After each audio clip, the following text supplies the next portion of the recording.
for that not to be necessary. And obviously, that cannot possibly be done by one person. It cannot be done by a few people. It also cannot be done within a short period of time.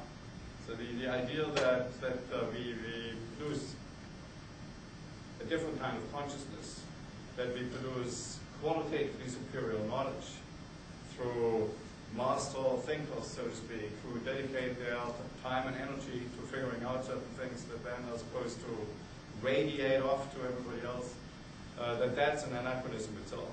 And that there has to be a compatibility between the goal and the practices we pursue to re-envision, that's where that came from, re-envision a future in which the practices that define us to a far greater extent than most people alive today would be willing to consider possible, that might be a strategy that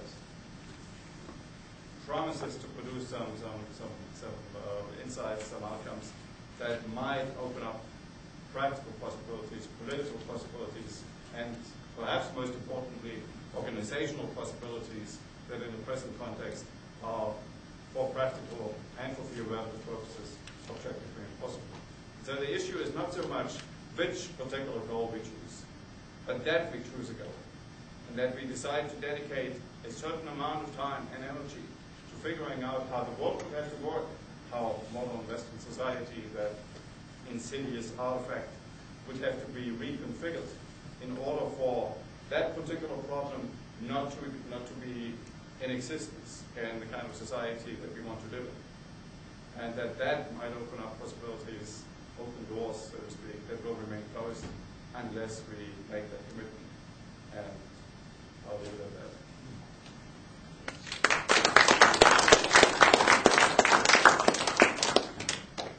Would others like to offer any concluding comments?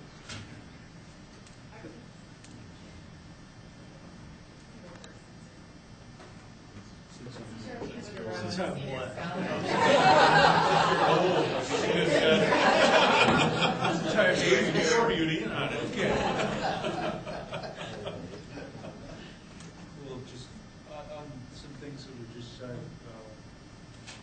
I think on the consensus question, I don't actually. I know this is going to sound like a very sentimental thing to say.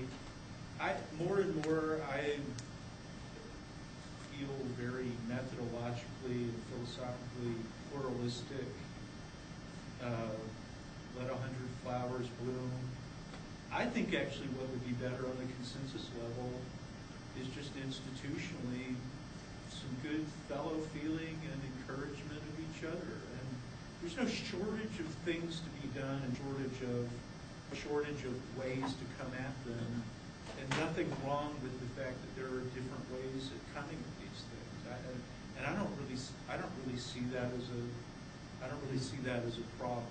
I mean, I see more as the problem, is the kind of thinking that says, well, you're doing that, but I'm doing this. You know what? Whereas I more feel like, hey, right on. God bless us each and every one. You know, let's, you know, so that the consensus only really needs to be about the fact that many of us believe that another world is necessary and that we hope it's possible. So to me, that's more important. And then on the vision thing, I mean, coming back to science fiction, I'm a huge reader of science fiction myself, and I mean, I don't know, but I'm a little too. I mean, Marge Piercy's Woman on the Edge of Time, the society in that novel. Well, that's where I want to live. I mean, like, I don't have any problems just seeing it. So I was talking about dystopian science fiction. Oh yeah, well, right. And just saying. Well, Blade Runner is where I don't want to live, and exactly. Marge is where I do want to live. And just making the point that one of the ways that we imagine the future is by focusing on certain elements in the environment and magnifying and amplifying. Right, but I mean, what Harry just raised does take us back into that old blueprint problem from Marx and the graven image sort of question. I do think the vision thing is often lacking, and I do think it has an essential role to play. And then it sort of comes back to what I was calling the hard problem, which is that, well, then how do you link that up structurally? You know, how do you, you know. I made some comments about Peirce's concept of the sign, and that Okay, I really go, he's older. I know, you go. I'm mistaken. No, please. No, he's different. So, and I say this with all due respect to folks who have been in this field for much longer than I have, but words that I have written down just from the recent commentary are impossible, predetermines, failures, survival, it cannot be done, and limitations. And to me, as someone coming into the field, I just find that really depressing. And I think that as people who have the luxury, the space, the time, and the resources to do this kind of work, that it's our moral, political, ethical responsibility to envision a better world and make it happen. And I think if theory becomes our response to the limitations that we're confronting, rather than our imagining of the possibilities that are better than what we have, then why are we even sitting here? You know, if that's what theory is going to be about. And I work with teenage girls, so this is something that I struggle with all the time because I see what I see on the ground with eating disorders and body image. So it's like, how do I confront this? And this is where our reality is, and theorize to a better world from what I'm seeing and based on what I'm seeing, and imagine better possibilities for our society, and then actually make them happen.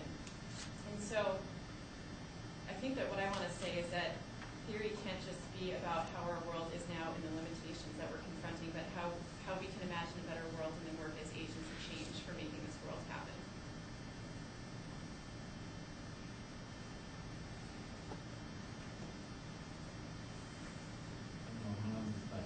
Eric, I'm standing here just so you can hear me. I spoke the other day about signs, and a lot of people made nice comments about my paper, but not too many people took it all that seriously. So my first thing I want to say is, please take what I said yesterday morning seriously about the interpretive networks, the way in which signs are used, because I find a lot of cross-communication here. A lot of people were talking in ways that were not meeting each other because they weren't listening to each other's sign systems. And there were multiple voices. It's a bit of a Tower of Babel at times. But I want to move to a different topic, and that is Gandhi as a social theorist. I didn't hear too much talk about Gandhi. I heard a lot about vision. I heard a lot about the importance of looking at good examples of vision. I wrote a little book about Gandhi, and the title is Toward a Just Civilization. Then Prime Minister Trudeau wrote a little book called Toward a Just Society, so I kind of borrowed my title. Maybe I got it from someone else too, I think I did. Toward a Just Civilization. A lot of the talk has been about American society in the context of American ways of talking about American society, and yet we mentioned a number of French theorists and a number of German theorists. There are also other theorists in places like Egypt and Indonesia. Gandhi is one of the best examples of someone who had a vision and did a great deal to accomplish that vision.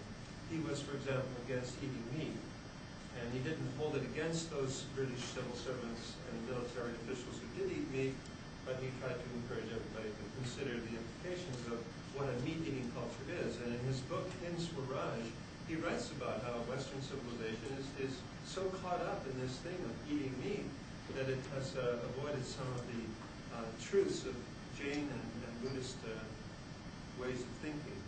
So I would like to encourage everyone to not only read Peirce, which was my talk yesterday, but if I had another half-an-hour talk, to also read and think about Gandhi and Gandhi's example.